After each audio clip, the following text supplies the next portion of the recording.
মাননীয় প্রধান উপদেষ্টা দপ্তর থেকে আমাদের কাছে চিঠি দিয়ে জানানো হয়েছে যেন আগামী রমজানের আগে জাতীয় নির্বাচনের ব্যবস্থা করা হয়। জাতীয় সংসদ নির্বাচনে ভোট গ্রহণ হবে আগামী রোজার আগেই। ভোট গ্রহণের 7 দিন আগে নির্বাচনের তফসিল ঘোষণা করা হবে বলে জানিয়েছেন নির্বাচন কমিশনের সিনিয়র সচিব আক্তার আহমেদ। তিনি বলেন, সংসদ নির্বাচনকে ঘিরে 24টি পরিকল্পনা নেওয়া হয়েছে। এমন প্রেক্ষাপটে রাজনৈতিক বিশ্লেষকরা বলছেন, ফেব্রুয়ারিতে নির্বাচনকে ঘিরে জামাত, এনসিপি সহ অন্যান্য দলগুলো যে দাবি জানিয়েছে তা কতটুকু মেনে নেওয়া হবে।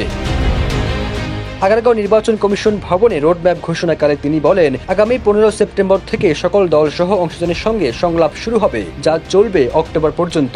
এছাড়া নভেম্বরে চূড়ান্ত ভোটার তালিকা প্রকাশ করা হবে।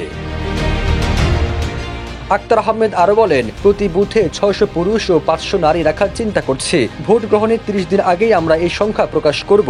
এছাড়া আগামী 15 সেপ্টেম্বরের মধ্যে সংসদীয় আসনের সীমানা চূড়ান্ত করা হবে, যা গেজেট প্রকাশের মধ্য দিয়ে দেশের 300টি আসনের ভৌগোলিক সীমানা নির্ধারণ করা হবে।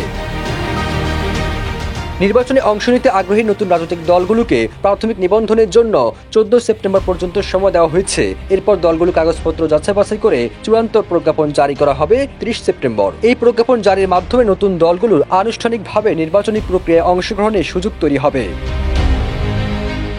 নির্বাচন কমিশনের তথ্য অনুযায়ী কারাবন্দীদের ভোটাধিকার নিশ্চিত করতে ভোটে অন্তত 2 সপ্তাহ আগে দেশের বিভিন্ন কারাগারে ব্যালট পেপার পৌঁছে দেওয়া হবে। এতে কারাবন্দী ভোটাররা তাদের ভোটাধিকার প্রয়োগের সুযোগ পাবেন। নির্বাচনের স্বচ্ছতা ও নিরপেক্ষতা পর্যবেক্ষণের জন্য দেশীয় সংস্থাগুলো নিবন্ধন কার্যক্রমও এগিয়ে চলছে।